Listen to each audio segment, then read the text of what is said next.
Scott Hilton, Scott Talks, doing a little audio book review. You can get it as probably a short story, but it's an audio book on Audible that I've got from John Scalzi. Now, I like John Scalzi. He's a good author, does a lot of good science fiction, kind of a guilty pleasure author. I did the, what was it he just did?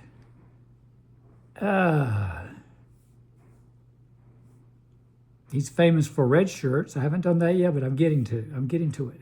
The Kaiju Preservation Society, which was pretty good. It wasn't on the level of Jurassic Park, and it wasn't supposed to be.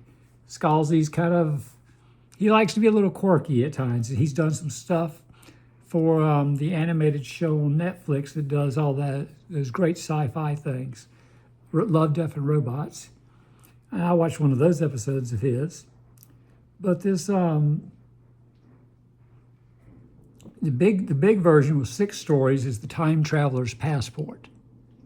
You can get that, and that's 6 hours and 58 minutes of short stories. But I just wanted Scalzi's story. So I got his story by itself, put it on the wish list on Audible, waited, got a notification something on my wish list from Scalzi was on sale.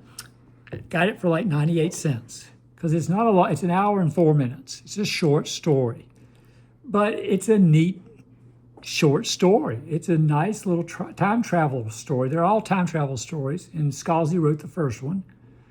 And let me give you the summary. I'm a little dyslexic, so I mess up people's names and overdo words and stuff, so apologies in advance. Okay. A time traveler technician must step away from the controls and take action in a twisty short story where timing is everything by New York Times best-selling author John Scalzi. Time travel is real and used for high-end tourism. Every moment of the past is open to visitors, and no matter what they do, then everything now waits for them, thanks to the sure hand of an experienced time travel technician. Come spend a day behind the controls of the time machine and discover why, this day of all days, it's time for this technician to make a change. Because sometimes time travel is more than just an adventure. Sometimes it's a moral imperative. John Scalzi, 3 days, 9 months, 27 years. And part of Time Traveler's Passport, the whole book. An unforgettable collection of stories about memory, identity, and choice, curated by New York Times bestselling anthologist John Joseph Adams. Watch time fly as you read or listen to each short story in a single sitting. Yeah, it's a quick little story. And for 98 cents, I got a Scalzi story. So that was cool. It was release date on Audible, November 1st, 2025. So that's good. And you can get all the short stories about time travel. And Scalzi's was interesting, a nice little twist at the end. And there is a logic to the 3 days, 9 months, and 27 years for the time travelers. It can be explained in the story. That does have an implication involved for some people that do time traveling. But I liked it. I liked the story. I liked it. It's science fiction, time travel. And I recommended it on a wish list, on a sale. And if you want to do all the other authors, The Time Traveler's Passport, you've got Scalzi, and it says 55 minutes here left. Because I already started. Making Space by R.F. Coogan, For a Limited Time Only by Ping Shepard, A Visit to the Husband Archive by Kathleen Bradley, All Manner of Thing Shall Be by Olivia Blake, and Chronos, which is time, by P. Djali Clark. Very good. So you can get all, if you're into time travel stories, This is just a quick thing you can just grab onto and get the whole thing, get all 6 stories, 6 hours, 58 minutes. Put it on your wish list. It's on sale. I currently have it listed on sale for 51% off at $8.57. Regular non-member price, if you're not an Audible member, if you're just buying, $17.49. I think all Audible stuff is like, what, 20-30% off automatically, something like that. And release date November 3rd, 2025. Anthology and short stories, heartfelt, science fiction, tearjerker, time travel, and witty. Those are what they describe all 6 stories as. So check into it. If you're big into time travel, or if you just kind of like Scalzi's work, check into it. Or if you know one of the other authors, you go, hey, I've read that person. I can get a short story by them, really? You probably put it on your wish list. Put their short story on your wish list, and you can get it for maybe 98 cents one day. Or you can just get the whole thing, put it on the wish list, and get the whole Time Traveler's Passport. So if you're a geeky like me and love the Time Tunnel from the old 60s show, which was a great show, Irwin Allen did it. He was phenomenal, because I got to see the pilot. Oh, excuse me, I'm prepared. On YouTube, I watched the pilot for the revised time travel show, and they talked to one of the actors on another video, and he said that they had gotten the go-ahead, and at the very last second they were going to do a show. They didn't have any stars. That was the problem. They didn't have any big stars in it, but they had strong cast, and it is a strong cast. You're sitting there watching going, yeah, they did a good job casting. I didn't like the tunnel itself. Was better than the it looked deeper than the one from the 60s, of course, but the control room was real small. And I was like, because they made it look huge in the 60s show. And Irwin Allen was a master. He'd get permission, he'd get money from these networks, and Voyage to the Bottom of the Sea, Land of the Giants, all these shows that he controlled, Lost in Space. He would get that money and spend a bunch of it on the pilot. Building the sets, the costumes, everything he needed, it went into that pilot. And then he went super cheap on the rest of the episodes.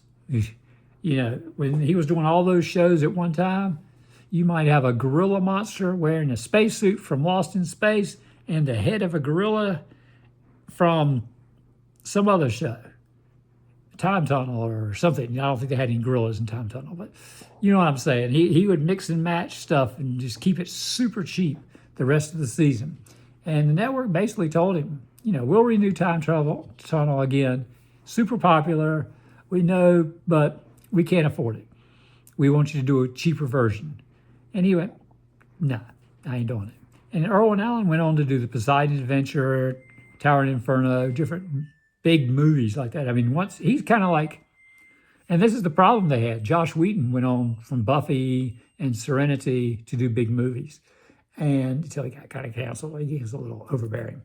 But anyway, Time Tunnel was going to be a show on, I think, Fox, and it got canceled at the last second. They said, "No, we're not. We're going to go for it. We're going for it. No, we're not going to go for it. We're going to use this Josh Whedon show," which that was probably Serenity, I would guess. It wasn't Buffy. If it was Buffy, that was a right decision. If it was Serenity, they should have done more seasons of Serenity. Serenity was a great show. It's still a great show. You watch it now, it's like a space sci-fi western. It's great show. And Nathan Fillion is the star, and he's in The Rookie. If you love The Rookie, if you love Castle, all those shows, that's the guy. So bringing back time travel, they did it with, they kind of like, Scott Bakula had his little show where he went into other people's bodies, and they did a revival of that show, and it's escaping my memory now, but that's okay. A little dyslexic, it's okay. Yeah, I knew it before. I'll know it again. Don't worry about it. I'm not as dyslexic as Will Trent on that ABC show. That's a great show, great show. But Time Traveler's Passport, Scalzi, and the other writers, if you're interested, check it out. And check out, if you haven't seen the Time Tunnel, check it out. It's on, it's free. Check it out just under Internet Movie Database and places to watch. And usually they'll list, like Tubi or Plex or somebody like that, Pluto TV, little free things like that, or YouTube. Just you could YouTube the first episodes or two. They're usually there. But I accidentally found the movie on YouTube. And I just sat back and watched it. And it was neat. It wasn't bad. It wasn't super great, but it wasn't bad. And then the actor said, yeah, it got a little confusing for the audience because they didn't understand what was happening. And I'll give you a heads up what's happening. So when you go into it, you'll be going, oh, okay, I see what they're saying now.